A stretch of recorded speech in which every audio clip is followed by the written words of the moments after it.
Unlocking a new hero is exciting, but if you don't follow these 8 steps, you may end up wasting the full potential of this hero. Whether you're a free-to-play grinder or a heavy spender, this guide will help you get absolutely best out of every new hero presenting Call of Dragons. Before you leveling up your new hero, you have to ask yourself, can this hero lead army as commander?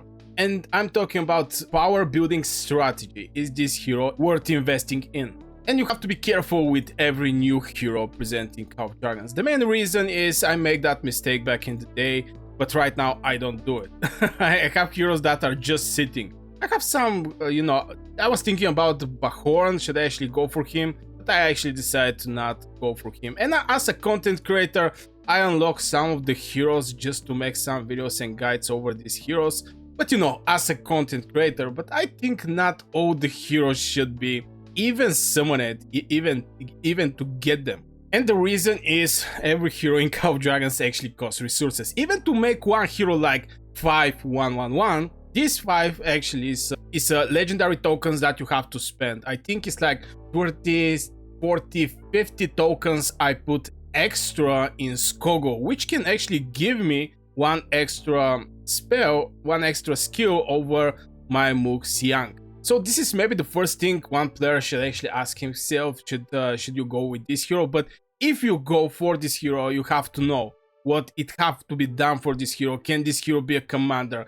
Tower trees, best artifacts for this hero, perfect pet, all these things is actually costing resources. So you have to be extremely picky, especially if you're a WoW spender or free-to-play player, even mid-spender, what kind of heroes you want to get. Now let's say you decide this new hero should fit well for your legions. The next step or the next up is the code, one of the biggest choice. Should you actually go with this hero like 5111, or should be a fully awakened, or should be like 5551? And I'm talking about skill upgrade path. Which build should you actually choose? Some heroes actually shine without even going for full awakening. I can give, for example, Gorish, which is, in my opinion, the best hero in Call of Dragons. You can easily just go 555 and it's going to be completely fine. The other hero that everybody know and everybody is talk about is a Margaret. Margaret is absolutely fine, 5551.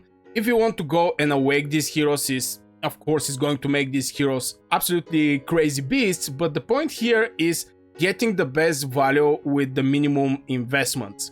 And I think this is how every new hero should be looking at. For example, Mook Xiang, I think the best spell she is having, except the rage skill. Every rage skill is the best spell that one hero is having. But this one, I think, is what make her absolutely great. Of course, the rest of the spells is also completely fine, but this hero should be definitely awakened. And of course, you can check each of the heroes what the awakening is going to give. For example, the Lilia is adding one extra legion. I really like to actually put Lilia as an example just because this hero awakening is really a game changer. And I can say absolutely the same for Hosk. Also, Velen, I think, awakening is absolutely crazy spell, which is giving damage factor 400. I think Nika is also great for awakening. If the enemy legion is under 50%, she's going to have a 50% with a normal attack to do extra 500 damage factor. Absolutely crazy hero.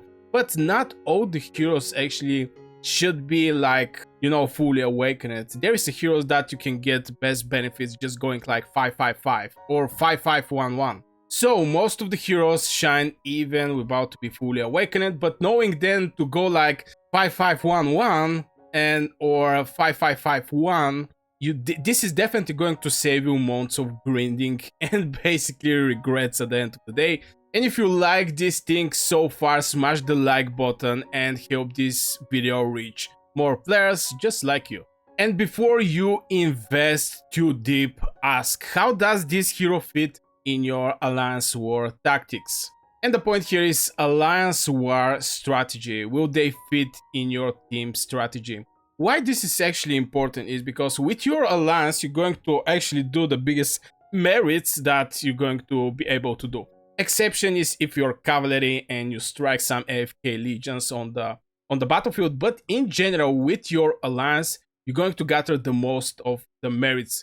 And the simple reason is, if there is so many people around you as from your alliance as point of legions, it's going to be hard for some cavalry person to strike you. This is the first thing. The second one is you are getting advantage on the battlefield if you're able to do it.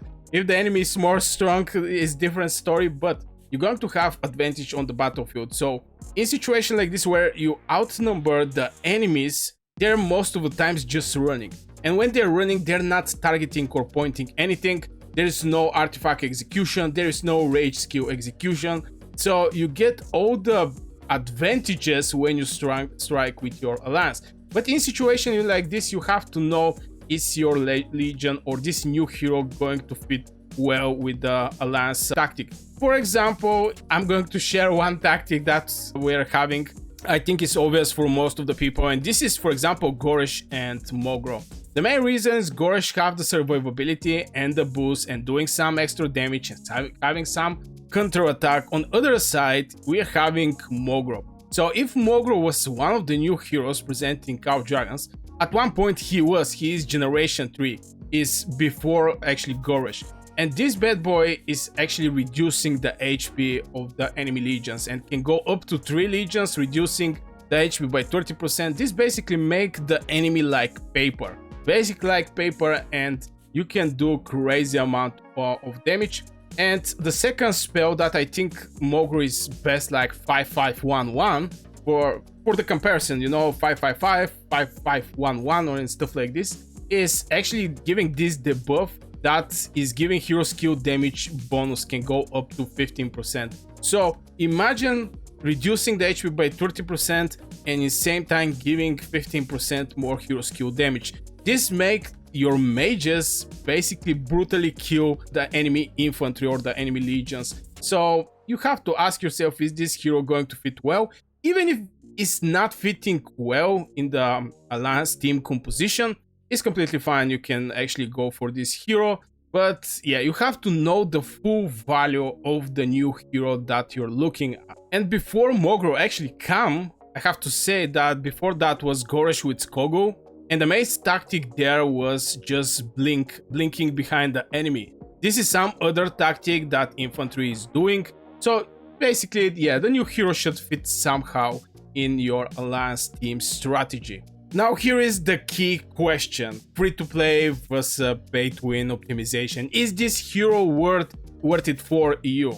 So should you even build this hero based on your spending level? Now it may sound funny, but yeah, some of the heroes is from the gold keys. Some of the heroes you basically have to spend somehow for daily bundles, or if you get lucky in the Wookiee spin, which is free to play, you know, you have a couple free Wookiee spins. You can also use gems there, but I'm going to give an example with Thea. And for example, free to play can actually avoid awakening Thea, since, you know, it's from the gold key. So every time you get a new Thea token, it's going to be use it for skill level. On the same time, pay to win can actually directly awake this hero, because this hero is used from season 1, season 2, basically to the latest season. This is one of the best heroes presented in Call of Dragons. So definitely is going to bring some value, and awakening there is going to give some extra shields and so on. Absolutely great hero. But if you're a free-to-play player, you know, this hero is not new. This is going to be just from the season 1 hero that you're going to get it from the gold keys. But I just give Thea as an example. Should you actually focus, and strongly depend, you know, how much you decide to spend in the game. If you're free to play and the gold key hero, maybe you can put them little aside and focus over heroes that you can get from your VIP level, and all these places like Roots of War, Proving Ground, all these places where you can get some extra tokens. And if you got your own experience with the new hero builds, drop it in the comments below. I basically read all of my comments, and I try to reply all of the comments I get under my videos. The next point is going to be hero synergy is everything. It's basically everything in Call of Dragons.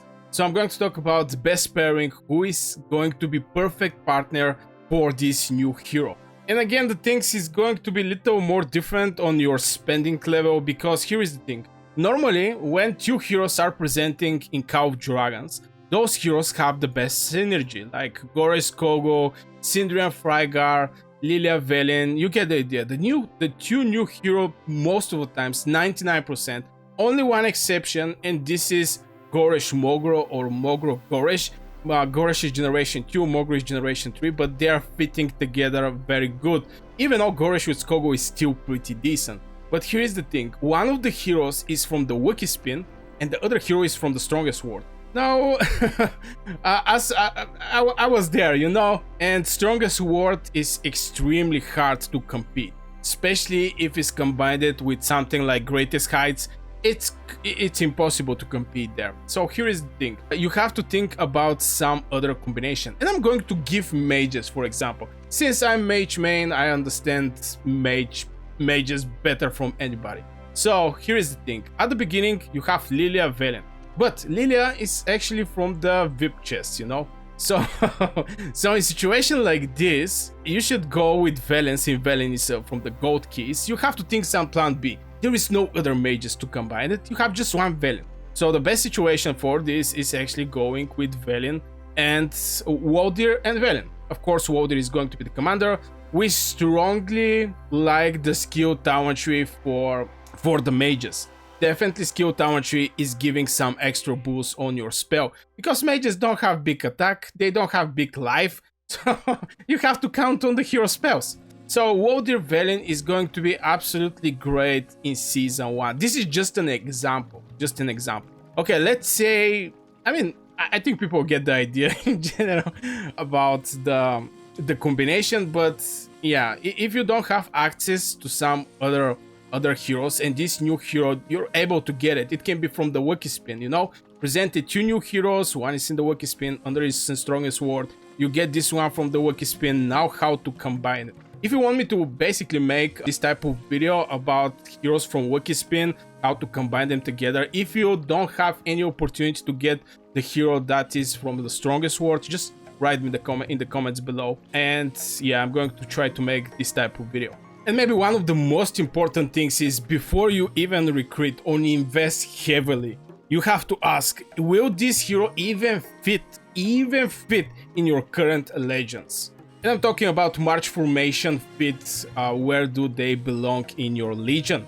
And the point here is, we're at the stage of the game where we're not like in season 1, you know, we're not in season 2, where basically the heroes are scarcity. You cannot build 5 mage marches in season 2. You just don't have that many heroes. But slowly when the game progresses, and currently after 2 years, we have decent amount of heroes. So every new hero presented in this game raises the question, is this hero can actually fit in my legions? And here is the thing, even if it fit, this not necessarily guarantee anything. And the point is, if it's fit with Lilia, and I'm running Lilia Velen, but in the same time I have Awakened Velen, and this new hero can outperform a little Velen, just a little. I'm not going to change my Velen. This is 690 legendary tokens put it in this hero. No matter, this hero can be from the gold keys. Of course, this is a rare situation where we're talking about the Velen, which is brutal mage, not gonna lie. But this is just an example. You already have your 5 legions. At this point, I have my 5 legions, and I think about Bahorn. Should I actually go for Bahorn? I already have my legions, and I decided to not even recruit this hero because I don't see where he can actually fit. Now, there is a place he can actually fit, and this is with Bertrand. And to build Bertrand Bahorn as a flying unit, because Bahorn have a good march speed bonus, it's like 20%. So I'm going to fly a little more faster with Bertrand and Bahorn. But in the same time, I run Bertrand with Thea. Thea is Awakened. So if the Thea was something like 5-2-1-2, most likely I'm going to get Bahorn, but Thea is fully Awakened. You have to know your priority in your legions. I don't mean necessarily never recruit a new hero, don't get me wrong, just because your oldest heroes are better builded. But you have to ask yourself, can you find actually a place of this specific new hero in your current legion compositions? And if you're still watching, make sure to subscribe so you never miss deep dive hero guides, tips, tricks, gameplay, basically everything related to Count Dragons content. Now, some heroes aren't great in open field, but they shine in defense. And the question you have to ask yourself is, can this new hero hold the wall in your city garrison? It's obvious if you are looking to get this hero, most likely is going to be for your main troop, but how good he's going to be for a garrison? And here I'm talking about garrison visibility and can they defend your city? And the best example I actually can give is Bertrand and Tohar. Well, I was not so happy with Tohar, even though in the poking game, Tohar execute his spell before everybody else, but I still decide to actually go with Tohar. And later, that was a good suggestion. That was a good pick from my side when I actually started doing some fights with my Bertrand and Tohar. But Tohar is also good in the defense. Currently, this is my garrison legion. You can see these blue stuffs over their heads. They're my garrison. I don't use Goresh Mogro. I use fully awakened 6-star mage heroes as a mage main. Just because I'm going to get better results with these heroes from my Goresh or Mogro. So if the new hero come, just check it out. He is going to be good in the garrison. If it's a game changer garrison and it's something average that is going to be for your open field, definitely I think this hero should be get it and put it as a garrison. You never know when you're going to get attacked. I'm active. I can say I'm definitely active, and I end up getting Kurali couple times. I have video on my channel with the reports, but the point is my alliance was making some reconstruction and I end up on the gray territory. And in situation like this, the enemy rally me. Not because I was sleeping in the front lines, but that's not the point. The point is nobody is secured that they may get to rally somewhere on the line. And with 93 million, I was having like 92. I lose like 1 million or over million and half in point of troops, 420k. So, but my reports was actually very good. You can go check it out, Tohar Bertrand reports as a garrison. And yeah, in situation like this, definitely Tohar was a great pick. And I always ask myself, is this hero, if I get him, is he going to be also somehow good for the garrison? If it's great for the open field, I'm going to get it. But if it's something like average, I also check it out the garrison. And if you want early access to videos like this and full stream history I have on my channel, you can become a channel member today and unlock basically everything. And finally, I have one small question just to evaluate how good this hero is going to be. And this is finally if you're competitive in the Behemoth. And boy oh boy, I was so competitive in the Behemoth. The first 3 or 4 seasons, I didn't even care about the PvP, not gonna lie. And this is the Behemoth right utility, can they top on DPS charts? That was extremely important for me because I really like the Behemoth fights. Now the game actually make the Behemoths way more easy these days. You can go and check it out. Those Behemoths have these stacks. This like increasing the damage by 50%. So the Behemoth is going to die, but are you going to be on the top places or not? So this is the last thing I check in one new hero, how good he can actually fit over the Behemoths. Can I actually top? And to be honest, to top with this hero, most likely this new hero should be a marksman. And there is a reason why I have my Sindrian and Frygar Awakened, just because I was knowing this combo I'm going to always use game on the Behemoths, and they end up to be extremely good. Now I little regret because this can be Margaret Zeta, you know, but you never know what generation 3 heroes is going to be. The next generation 5 can be something game changer. But yeah, in general, this is the main reason I awake these 2 heroes. I also use Sindrian as a garrison. Here you can, beside the City Stronghold Legion, get 10% attack and ignore 5% of enemy defense, all these stuffs. But yeah, you can ask yourself, is this hero going to be a good one for also Behemoths? And like this, going over all these steps, you can evaluate how good this specific hero are. And if this guide helped you, don't forget to like, comment, subscribe, become a member if you want to get early access to my videos and all the history of my streams. And thank you very much for watching. I wish you have a great day and see you in the next video or stream.